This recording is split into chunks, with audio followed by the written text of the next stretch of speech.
Hello everybody, welcome back to my channel JView TV. Thank you for watching. Thank you so much. I want to talk about this South Africa and US. People think, oh, you are from Nigeria, why do you talk about South Africa? It's very important because we are one continent. They are our brother, they are our neighbors, we are families. Let me tell you something. I said in my first video why Ramaphosa went to America.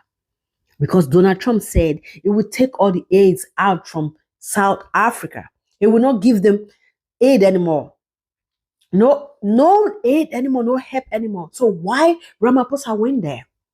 He went there for them to use him to make caricature. You see, Elon Musk is a great snake. The father is a great snake. I've watched the video of the father. He's a great snake. Donald Trump is a great snake. Let me tell you something. When you show weakness to a white man, he will take you from granted. I've been in Europe for 20 years.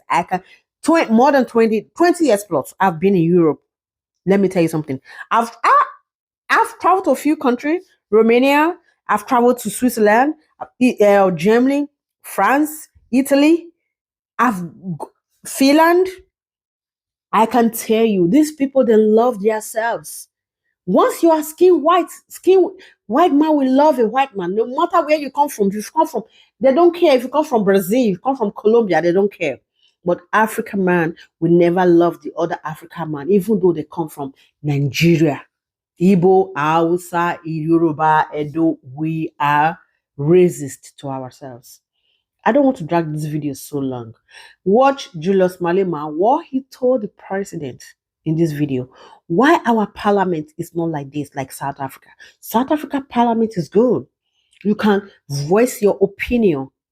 Watch this video. You can voice your opinion. You can talk to the president. President in Nigeria is like a king. It's like a god. There is no two party in Nigeria now. It's a one party. I will leave this video. President, I don't know waitingly or unwittingly, when you were answering the question about our relationship with the USA, not once have you mentioned DERCO or Minister of International Relations.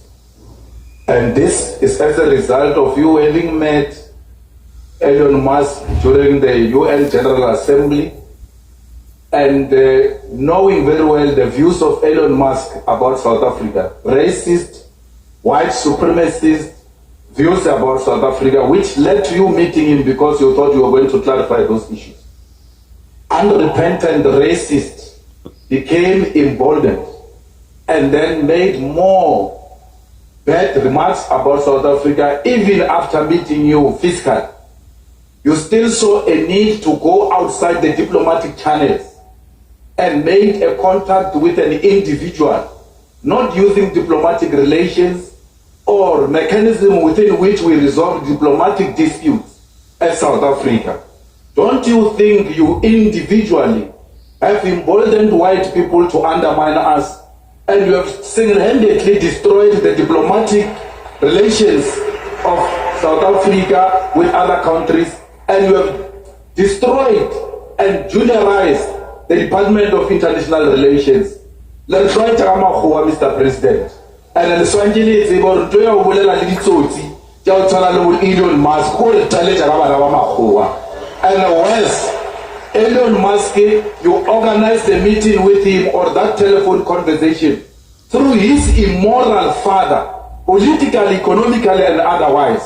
A man who has engaged in business in South Africa through illegal means, even when he has admitted to do so. Those are the type of characters you can't speak to. Imagine, Mr. President, and they said Donald Trump called the Guptas during that time. What were you going to say? You're going to say that Guptas are independent state actor. You're not going to say that. You're going to fully undermine. And that's exactly what you've done. What are you saying about established practices of resolving issues in a diplomatic way and diplomatic channels in South Africa? Do you have a full confidence in the Minister of DERCO and the department itself? You speak about an ambassador in Washington or New York. That ambassador belongs to the Department of International Relations.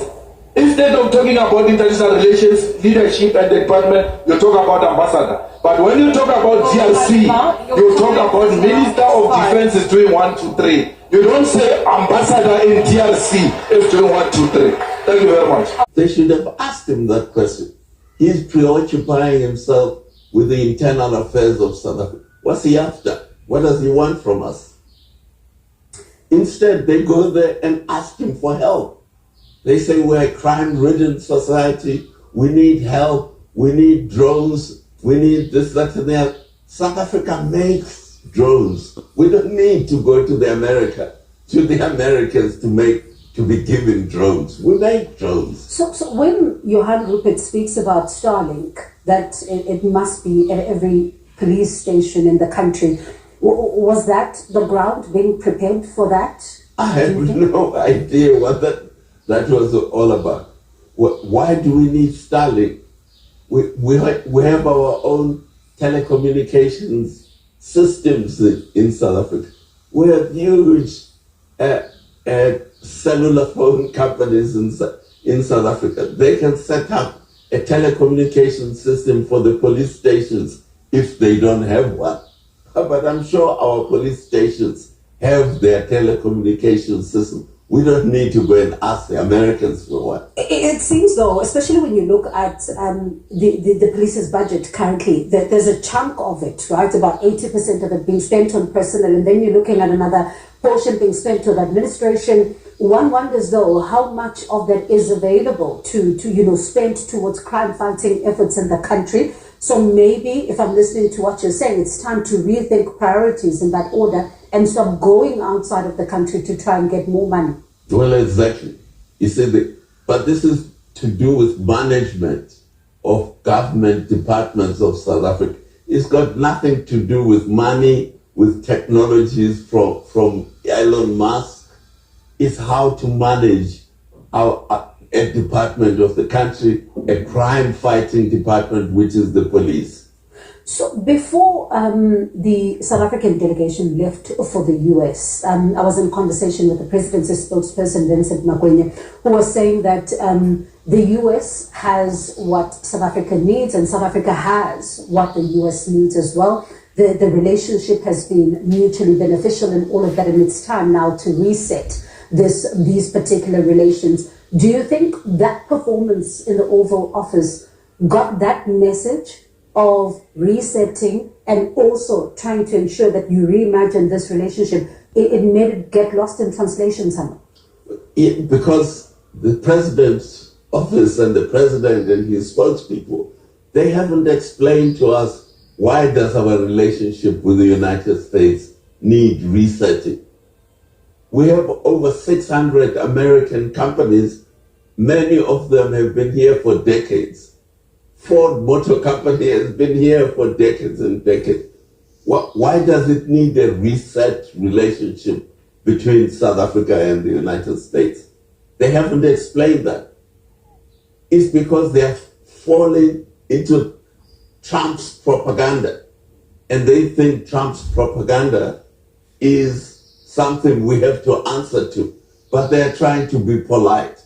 Trump is making propaganda. He has a plan for South Africa. He has targeted certain social groups which he wants to use for his agenda. You don't need to reset anything. There's no need to reset our relationship with the United States. Our trade relationship with the United States is working fine. We have 600 or more American companies. Go to them and ask them, is your economic relation in South Africa, are you making a profit? And if you're making a profit, why do we need to reset relations with the United States government? Because we're dealing with people to people of the United States. They have their companies here. Is it not perhaps because of the remarks that would have been made in the public domain, and then the Liberation Day tariffs as put out, and also how some were saying that it seems, even with the developments in the Middle East, particularly in Israel, it seems that this relationship is maybe at an all-time low or hitting rock bottom, according to some. So that could have potentially been the reason why they thought, let us go and possibly try to reset it. How do you think they should have then dealt with it? Ignore the propaganda? No, you can't. You have to tackle the propaganda head on, but they didn't. They didn't tackle Trump's propaganda. Trump has been bad-mouthing our country. They didn't tackle the propaganda he's making against others. Instead, they were on the defensive. So they should have taken Trump head on about the propaganda and why he's bad-mouthing South Africa. We have companies from his countries which are operating and making money in South Africa, but he's trying to cause trouble in our relationship between our two countries. Why is he causing trouble in the relationship between South Africa and the United States? They should have asked him that. So was it enough, in your view, to fix things, or is it the first step possibly towards a much more deeper engagement as far as bilateral relations are concerned? Well, we have to you see, if we don't understand what Trump's agenda is, then there's nothing you can fix because you don't know what the problem is. If you ask our government today, what is the problem between the United States and South Africa? Why is the president of the United States bad-mouthing South Africa and sending out propaganda about genocide, about expropriation? Why is he doing that? They can't tell you. They won't be able to tell because they are not doing their homework. They're not doing their homework, analyzing what is behind, what are Trump's objectives. Thank you for watching. My prayer every day is Africa continent to come together as one. We are powerful when we come together. Thank you so much.